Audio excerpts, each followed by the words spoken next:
we don't know the exact diffusion speed, so we cannot calculate any values out of the length of this plateau like we can do during the discharge, because during the discharge and the stripping plateau, we do know how much current we are applying, so we know the speed at which the plating is removed from the surface.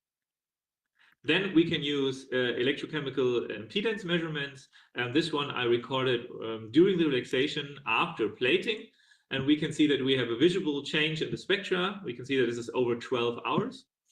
And this could be because the SEI is reforming on the surface because it has been broken by the plating effect. But in this case, also the temperature inference is problematic, because if I just start the collecting impedance spectra after the cell is finished charging, it will of course have a higher temperature and then will cool down over time. So I think this kind of blue bunching up and in the beginning is just the cell changing its temperature, and then when it gets to the yellow area, this is actually the SEI reformation. But doing this in a real application is impractical, because for SEI measurements we need specialized equipment, and this has a very slow measurement time. So this is only an academic tool to analyze the effects of plating, but nothing we can use in an application to actually detect plating while it's happening and prevent it. Then we have used optical methods. These are one of the pictures that I've already shown before of the new cell. We also did images of cells that have got different cycles of plating to look at the surface. And we can see that there's a distinguishable surface difference. So compared to the new cell, there is kind of a filling up of the structure. So it gets flat. We cannot see the cobblestones anymore. But of course, this is a post-mortem method, so we need to open the cell. So this is definitely also nothing that can be used in an application. But this kind of LSM image is kind of easy and fast. You just need to open a cell, pull it onto the LSM, because compared to other optical methods like REM or SEM measurements, so electron microscopy, and there is no other sample preparation necessary. So you can just take images like you would do with a normal camera, just using a microscope. But this doesn't allow us any material analysis. We can only see the surface structure. And it's hard to quantify how much plating we have, because we can see that in the top right corner, like they all look quite similar, even though the capacity loss is different. They cover all the surface, and we cannot say anything about the thickness of the surface layer. And this is why we were kind of breaking them apart and looking at them from the side, kind of as a cross section, and then we can see the thickness of this layer on the surface. And we can also see that there is no change in a deeper structure of the anode, so there only seems to be an effect on the surface caused by the plating. And then we got one level closer. We did use an electron microscope. In this case, we used a focused ion beam combi. So that means we can look at the surface, and it's similar to an LSM, but we get higher magnification. You can see a new cell, 1 cycle, and 58 cycles of plating. And in this case, we can also see more smaller structures like the binders, for example. And what this also allows us, because this is a focused ion beam device, is we can use the ion beam to cut into the surface and look at it from the side. And then it gets more interesting, because we can see that how the layer is growing on the surface. On the left side, we see a new anode, and this white layer on the top that we can see there is plating that it's not plating, it's platinum. So what the FIP device does, it puts a platinum film on the surface and then cuts into the surface, and this platinum film is kind of to protect the surface from damage due to the cutting. And so ignore the white stripe on the top, and we just look at the darker parts. And on the left first image, the darker parts are the graphite particles. And then after even 1 cycle, we can see that there is something growing in between the particles. So we kind of found out that the plating starts not on top of the particles, but in between them, which is probably because the field strength is the highest and the electrical field is the highest. So the overall potentials are the highest. So plating starts in between the particles, but then if we add more cycles, it just starts growing outwards. And we think that the hollow spaces are what I've shown before in my animation. Is like this lithium plating either diffuses or gets discharged, and then we can see those holes remaining. And this also allows us a quite precise measurement of the thickness of the layer, of course. And we have some more light parts. And the question is, are these light parts metallic lithium? Because the colors of this image are connected to the conductivity. So there could be parts that are more conductive, which is probably metallic lithium, but there is no real way from this image to see whether this theory is true or not. This is why later I've done additional experiments with XPS, which allows me to see the surface structure, but this presentation is not about these measurements. Then there are some other methods. One very interesting one is to measure the cell thickness, because the lithium deposition is thicker than the intercalation. So lithium takes more space when it's plating than when it's doing what it's supposed to do, intercalating into the anode. So they do a thickness measurement, and this is possible to do during charging. So we can detect plating by measuring the thickness of the cell, but it is hard in a practical application for multiple reasons, because of course we need some devices that can measure the thickness of each individual cell, which is hard in a whole package of cells. And this of course doesn't work for all kinds of cells. This works very well for pouch cells because they are flexible, but if we are using a round cell with a hard shell, steel or aluminum shell, then these effects are hardly measurable because the shell of the cell is just too hard. So theoretically, this would be usable in an actual application, but it would apply extra equipment and is not applicable to all cells. And there are many more methods, but the problem of most of them is the detection of metallic lithium, because lithium is one of the smallest elements. So chemical methods always have a problem at detecting lithium because it's so small. And most of those methods need very expensive measurement devices that cannot be really used in the application. And even in a university context, not all universities have access to the devices that are necessary to detect lithium. So in summary, lithium plating is caused during charging by either low temperatures or very high currents. It causes massive capacity loss within a few cycles, and also safety risks during this dendrite growth that can cause thermal runaway. It is important for electric mobility because we want to charge fast and we want to charge under any conditions. And we have learned that it is very difficult to investigate since the detection of lithium is very hard, and that the detection and prevention is hard in practical applications because there is no specialized measurement equipment that we can just put into a car battery to do these kinds of measurements that have been done here. So as a final conclusion, there is much more research necessary, and this is not only helping us to prevent lithium plating, but also increasing its reversibility, because right now there is a lot of research in using lithium metal cells. So instead of using the anode at all, we are just plating lithium directly. And as we have seen, this is hard because it's this growing in very uncontrollable ways, and also reforming the SEI layer in these kinds of cells as well. So these kinds of cells do have more capacity than a cell with a graphite anode, but it also loses its capacity very fast. So most of the research right now goes into solid electrolyte. So they are trying to do solid state cells. They want to have no liquid, but a solid electrolyte. And this will keep the lithium metal in shape and also prevent the degradation of the electrolyte, because a solid electrolyte cannot react with lithium metal, or at least not that easy as a liquid electrolyte. So this was my overview over lithium plating. Thank you for your attention, and now I'm open for any questions. Thank you so much, Julian, for the presentation. And we do have a question from the audience. So, Fiberriser Xingong at Berlin asked, did you use any embedded sensor or embedded spectroscopy microscopy to realize in situ and in operando measurements? Thank you. I did not.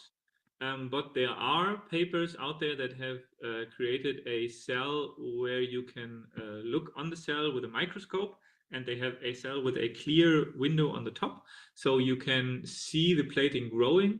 But the problem with this approach is that the geometry of the cell is very different, because we have to look at it from the top to see the plating. And so we kind of have to have our anodes, instead of what we normally have, like them sandwiched together, we have to have them side by side, so we can look at the top. And then the ion flow is very, very different to what we normally have in cells.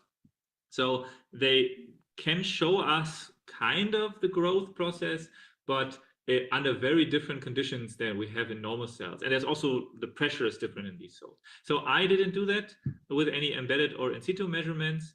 But I know that you can also do in situ measurements using NMR, a nuclear magnetic resonance spectroscopy, which they use in a project I used to work in. And this allows you to see the plating process not as an image, but as a change in these NMR spectra. And they can also see which kind of growth they have on the surface. So they can distinguish between a very nice and flat growth, or a very mossy, it's called, growth of the lithium, or if they have dendritic growth. I haven't really done it myself, but I know that they can do that, and they have shown different ways to the different things that they can show with this method. But the problem is that the measurement device is very small, and the cell needs to be from a certain material, because otherwise this magnetic field cannot penetrate the cell. So again, you cannot really use it on commercial cells. There is, as far as I know, no real good way to look into a commercial cell while the measurement is or while the plating is happening. So I see, Xingong, you already turned on your camera. Maybe you have something to add? Can you hear me? Yeah. Hello, can you hear? Okay. Thank you for answering. I'm really, I think this is really a fundamental issue for battery and for battery performance and also safety. So I myself also concerned and researched this topic for quite a long time, and I think Julian gave us a quite good overview and microscopic, even nanoscopic insight. So I'm really thank this presentation. So my really question is actually whether we can put a monitor or sensor or whatever to the real application on board. That is my purpose. Maybe I will contact Julian after the presentation, and we can exchange more information. Thanks. Yeah, my research that I did for my PhD focused on detecting it via voltage measurements. So I think, because the batteries have to be very cost competitive, adding those sensors to the batteries might maybe work in detecting lithium plating, but will significantly increase the production cost. So the question is if it's worth for the consumer to prevent the lithium plating by buying a much more expensive battery that has this in situ detection increase. So my focus was on using the signals that we already have, so the current and voltage measurement that we have in our cells due to the battery management system anyway, and trying to derive from them whether plating is happening or not. I understand what you're talking about, and I mean the final effect for the battery performance and safety. We have to translate all the results to the real application, or your results can be used for the R&D phase. I really noticed that all the measurement method you're using is outside the cell, and it's you treat the battery as a black box, and all the measurement, if I understand it.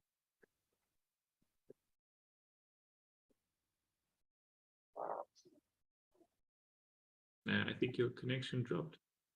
Yeah, I think we lost Bingo for a moment. So maybe let's continue to the second question, and when he's back, we can get back to the topic. So the second question is Liu Si F. Thanks for a nice talk. Do you think simulation can help to predict the lithium plating effect, like calculate how much lithium is plated?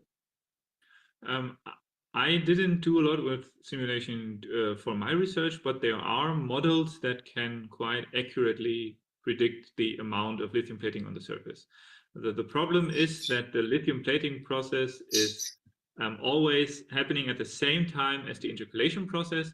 So you will need to implement this kind of, basically it's the Butler-Fulmer equation for those two processes that are overlaying and then kind of splitting the current into plating and intercalation. So there are models that can do that, but I don't really know how accurate they are, because I haven't put a lot of research into these kinds of models, because I have not been using them for my own thesis.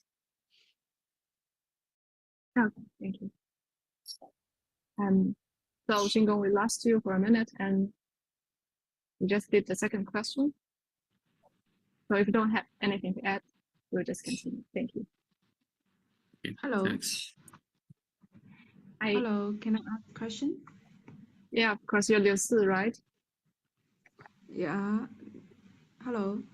Hello. Hi. Thank you for your hello. Hi. Yeah, Maybe thank you a little bit information. Let's finish all the questions in chat first, and then we'll get to your question. Okay? Okay, sorry. Yeah, it's no problem. Okay. So the next question in chat is Peng Hujing asks, hello, thanks for this interesting speech. When I understand correctly, it is crucial to control the growth of SCI during charging or discharging in order not to lose capacity. This fact is against fast charging under low temperature, but there are some methods to solve and at least reduce this problem. Thanks. Yeah, I mean, what the actual car producers are doing is they are just preheating the battery to combat the low temperature problem, because this will increase the charging time and also the energy cost, but this is the only method that they can use right now. They are just measuring the temperature of the battery pack, and if it's below a certain threshold, they're just preheating the battery to that threshold before they start charging. But for the fast charging, you kind of you need to design your battery in a different way to allow fast charging. Basically make it a high power cell instead of a high energy cell, but this also leads to less energy in the cell, so to less range for your car. So you can theoretically build a battery that can charge fast without plating and preheat the battery so that we don't have the low temperature effects. But then you will have a car that will have a lot shorter range. So there is no optimal method right now. I have read something that there is a chemical additive that can make the lithium plating loss less severe, because it makes the SEI reformation more efficient, or in some other way. I'm not a chemist, but so there are things that they can add, but I don't know how they influence the rest of the battery performance by adding these things. So the only thing I know that really is implemented is just the simple, okay, if it's too cold, then we just heat up the battery to at least prevent the plating due to low temperatures.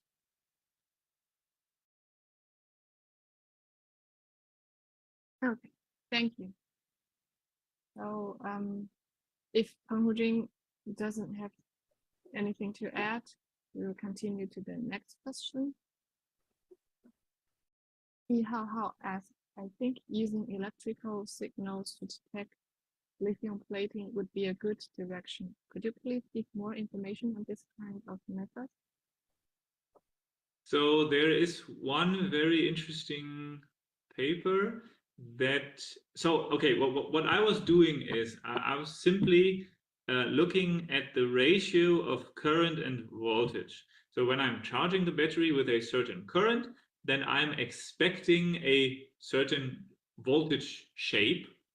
And because this is like the normal voltage that I measure during charging. So if my expected voltage shape deviates from the one that I'm actually measuring, then I'm assuming that I have plating. For this reason, I try to create a model that kind of has all of the battery shapes for different currents and different temperatures for comparison with the actual measurement. And when the measurement and my prediction deviate, then I say, okay, this could be a plating event. So I'm doing it directly onto the voltage measurement during charging. It doesn't work perfectly right now. So I had a lot of problems modeling the whole voltage curve in a way that it was actually working well, because we cannot measure the voltage curve that we would have under these conditions, because under these conditions we already have lithium plating. So I can only kind of synthetically create a voltage curve under these conditions if I have parameterized my model under similar conditions that didn't cause any plating. But there is one other paper that uses a very specific frequency. They found out that in the spectrum, in the impedance spectrum of the battery, there is one characteristic point at a certain frequency that is showing a strong change during plating. So they are pulsing the battery at this frequency to get this kind of resistance at this exact point. And if this resistance is not following what they expect it to do, then they assume that there's a plating event. But for this measurement method, you would need a device that can pulse this frequency onto the battery. So you kind of need a simple version of an EIS measurement device, at least, which is not impossible, but you need some extra electronics. While for the method of just using the voltage curve directly, which also should have this information, because the voltage curve is just the connection by Ohm's law between the current and the voltage via the resistance. But it's harder to extract this information because the voltage curve is also overlaid with all of the dynamic effects and with the basic what's the word in English, with the basic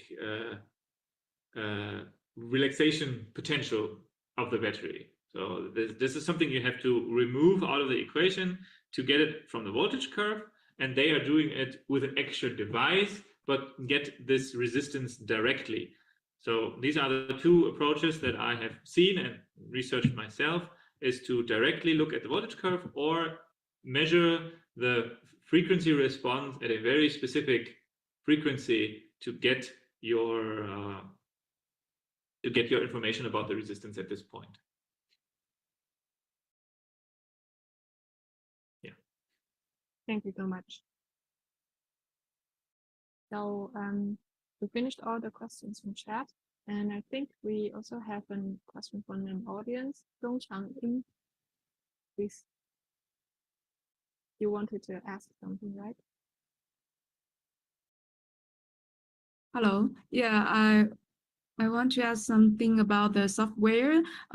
Julian showed in the reversible plating condition. It's very easy to understand the principle of the plating condition. Yeah, so I want to learn something like this software. I use Blender to do that. Blender. Okay. Blender is an extremely powerful, completely free 3D software that has very easy animation functions and texturing functions. So basically what I used was I used a 3D model and then just took a picture from the side view while I was animating the movement of this model. Oh, that's great. I want it too. Could you write down the name of the blender? I'm not sure the spelling. Yeah, it's is just well. called like the English blender, like the Nice. yes. Thank you for sure. Yeah. Thank you, which is also a very interesting question. I did all the animations with Blender, by the way. So everything in this presentation is done in Blender. Oh, okay. So you mean like Blender is also like a tool for making slides? No, Or just the slides are animation? from PowerPoint, but all the animations okay. are done in Blender. Yes. Yeah. Yeah. For example, this when I have the moving ions, you can just do this in Blender by using a physical simulation. So I'm actually attracting particles to go somewhere. And this creates this animation. So I didn't have to move anything myself. Okay. Thank you for sharing. And so let's wait for, I think there should be some more questions from the audience. If you do have, you can just turn on your camera or your microphone and ask Julian directly.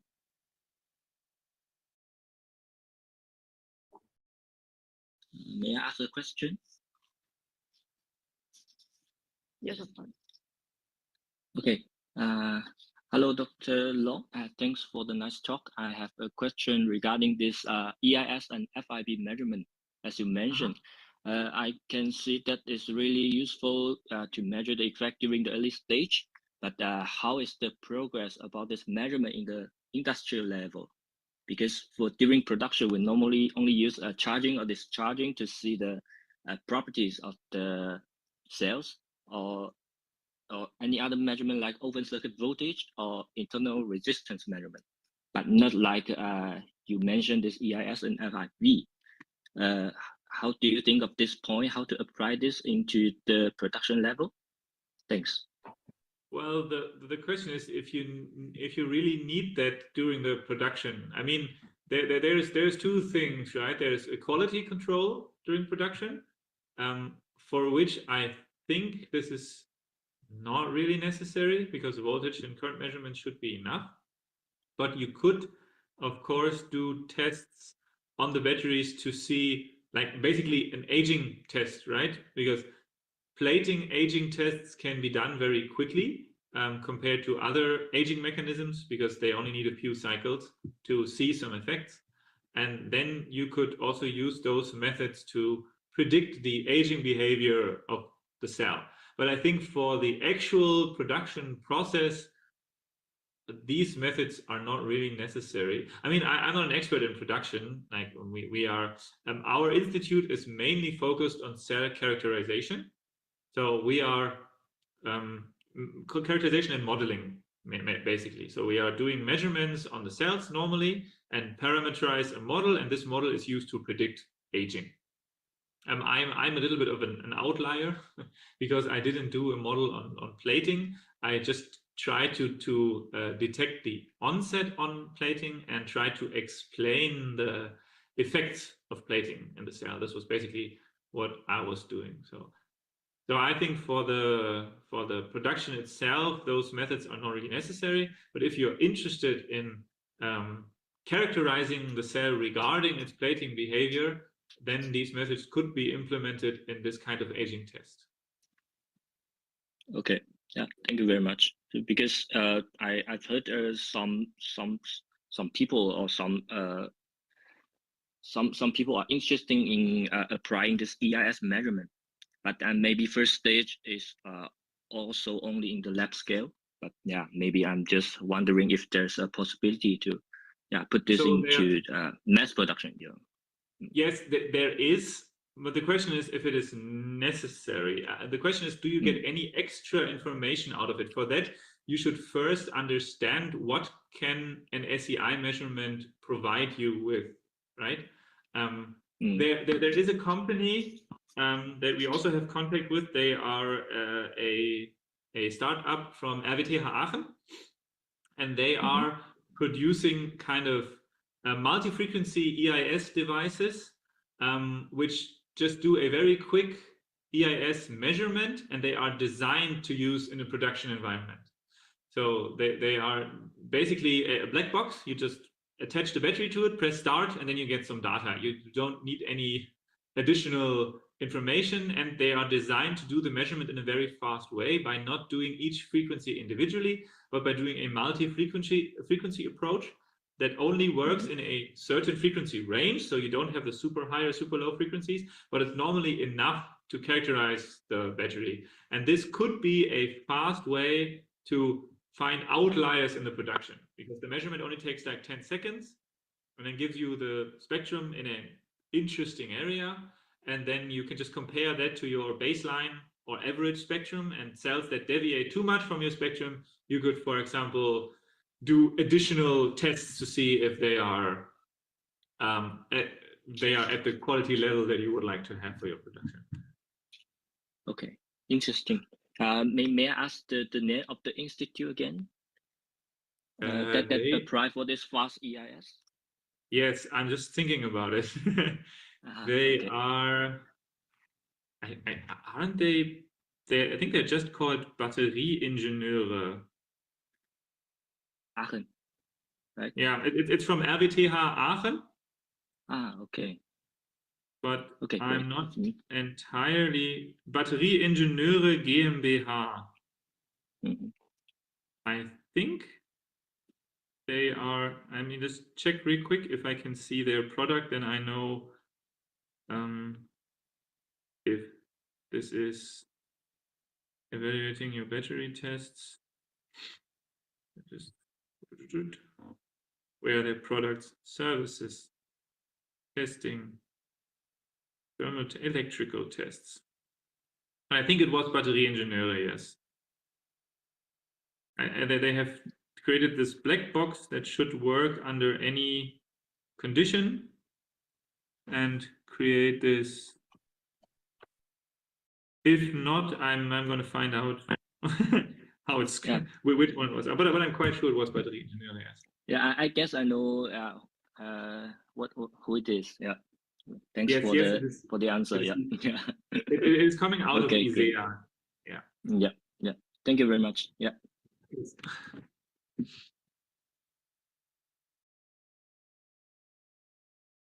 Sorry, I just inspired by the previous question. So that company who doing the quick impedance, so did they use 2 electrode setup or 3 electrode setup? Because you see, any battery in mass production, they only have 2 electrodes, and Eis normally need at least 3 electrodes. So how they can sure they can get the very precise or necessary information? Thanks.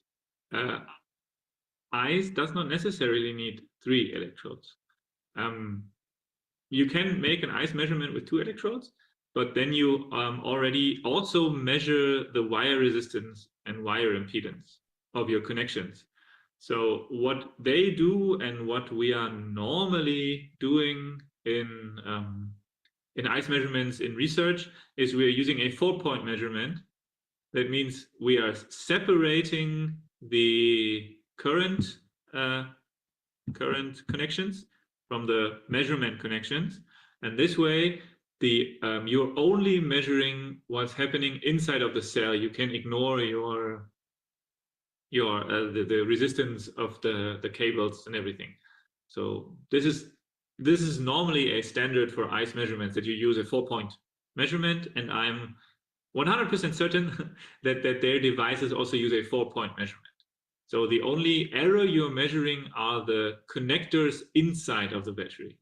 But this is fine because they should be the same for each individual battery that you test. So this kind of error that you measure there is consistent over all your batteries. So you can just ignore that one and compare the rest of the measurement, and then you have your possible difference between your batteries, which is what you want to see in production, right?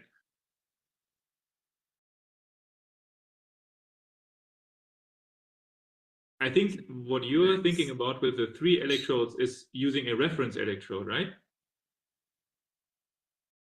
Yes, work electrodes, WEC and RE reference. Yes, but this is battery has reference inside. This is the problem. Yeah. Yeah, but this is a different measurement. Eis itself doesn't need 2 electrodes. The reference allows you to separate anode and cathode. This is why we're using it. So we have something in between the cathode and anode so that we can measure a reference to anode or a reference to cathode. But the Eis measurements we are using for normal battery characterization, because we don't have a reference electrode in each battery, is we're just using a 4-point measurement outside of the battery, and then we are measuring anode and cathode together in one spectrum, which is normally enough to do a basic characterization for an electrical equivalent circuit model. You do not need to separate anode, and of course it would be better if you could, but then each battery would need a reference electrode inside, which they normally don't have. So for commercial cells, we normally use a 4-point measurement of both at the same time. And for laboratory cells, like for example, if you buy an L cell, test cell, or something like this, then you have this reference connector, and then you can measure them separately. But this is normally not necessary in production, because for just seeing a difference between 2 cells, this is a good cell, this is a bad cell, it is sufficient to measure both at the same time. If you then want to find out what is the problem, is it a problem at the anode or a problem at the cathode, from a research standpoint, then a reference electrode would be helpful, because separating them afterwards is hard. But I think for production, this kind of measurement is more than sufficient to just identify cells that are deviating from your quality standard.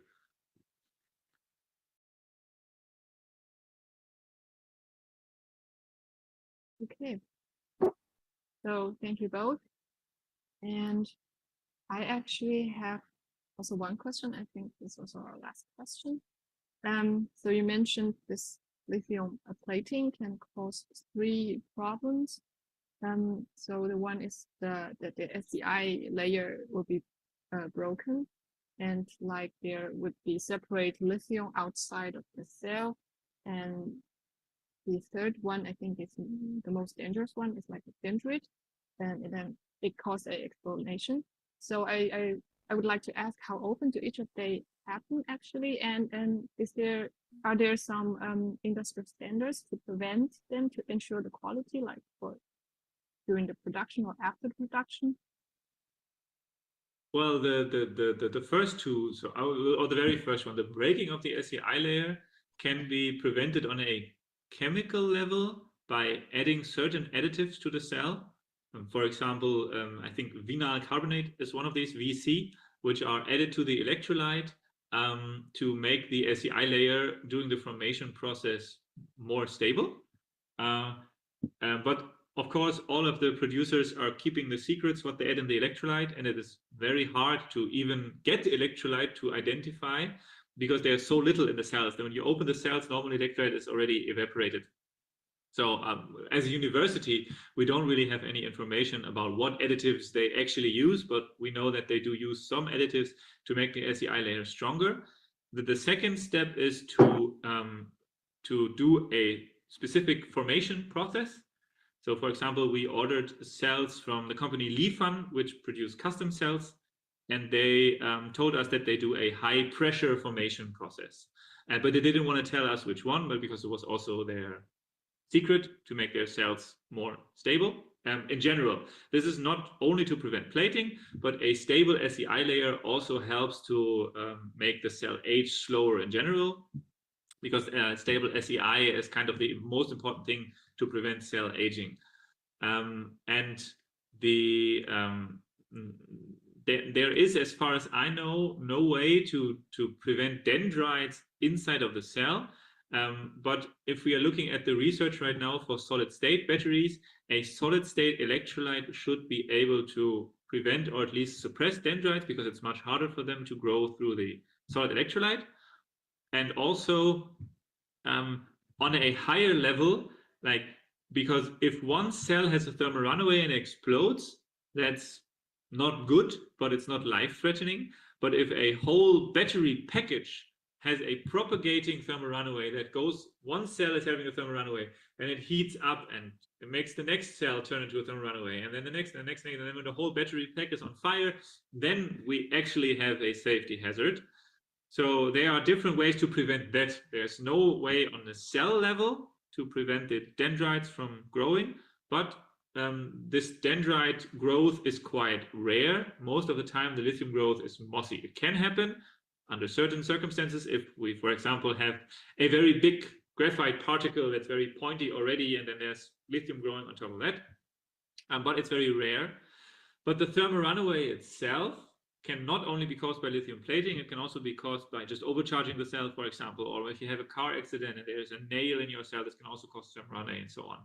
And there is a lot of research into preventing thermal runaway in general.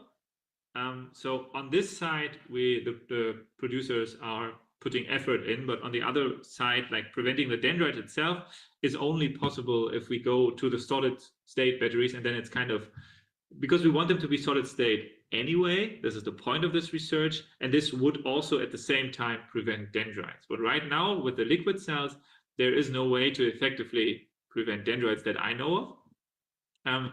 And for the thermal runaway prevention, I've seen certain presentations. There is, for example, when you build the battery pack, you have all the cells touching each other, and they are putting a specific foil between the cells that has the properties that it is highly thermally conductive, so that the normal usage heat can dissipate easily. But as soon as the battery reaches a certain temperature, this material changes and becomes thermally isolating to prevent the thermal runaway to jump from cell to cell, or at least slow it down, because the EU rules or EU statute for electric cars says that a thermal runaway after detection has to be not dangerous for the car user for a certain amount of time. I think it was 5 minutes. So kind of, you have a car accident, your battery management says, please leave the car, battery will explode soon, and then you should have 5 minutes to leave. So they are trying to design their battery packs in a way that even if this dangerous event is happening, that the user of the car has enough time to get out of the danger zone and to get to safety. So it's like to slow down this process. So there's a lot of research into that. And there's also research, for example, from BAM, Bundesanstalt für Materialforschung, is also in Berlin, and we have some contact with them, and they are doing a lot of research into preventing thermal runaway by cooling down the cell. So you kind of have, for example, a liquid nitrogen in your car, which is kind of their idea. And then when you have an accident, a car accident, the liquid nitrogen is released and cools down the battery to minus a lot, and then it stops the thermal runaway for a certain time until it heats up again, and then it continues. But at this point, all the people should have been saved from the area of the accident, and then the car could just burn out or something. So yeah, so there is research on the higher level for thermal runaway, and for the other two, you can use either chemical or formation to kind of make the SEI layer stronger. Thank you. And this liquid nitrogen method, is this just like an idea at the very first beginning, or did they already researched it and made, for example, they did tests. They did tests where they put nails through cells and then immediately put them into liquid nitrogen, and they have shown that this can stop thermal runaway. But as soon as you remove the cell from the liquid nitrogen, the thermal runaway just continues. So yeah, they did research, but there is no practical application yet, and it's also kind of hard to have a liquid nitrogen tank in a car additionally to all the other stuff that's in a car, I guess. Yeah, I don't know how much space that would take up. Yeah, okay. Thank you for sharing. And I didn't see any question. So if there is no question also from the audience, I would like to thank you all again for coming. And thank you very much, Julian, for your great speak as well as the very informative discussion. So maybe you could stop sharing so I can show our QR code for the people to scan. Yeah. Stop share. Okay. OK。好的，如果大家没有更多的问题的话呢，我们今天的活动就到这里正式结束。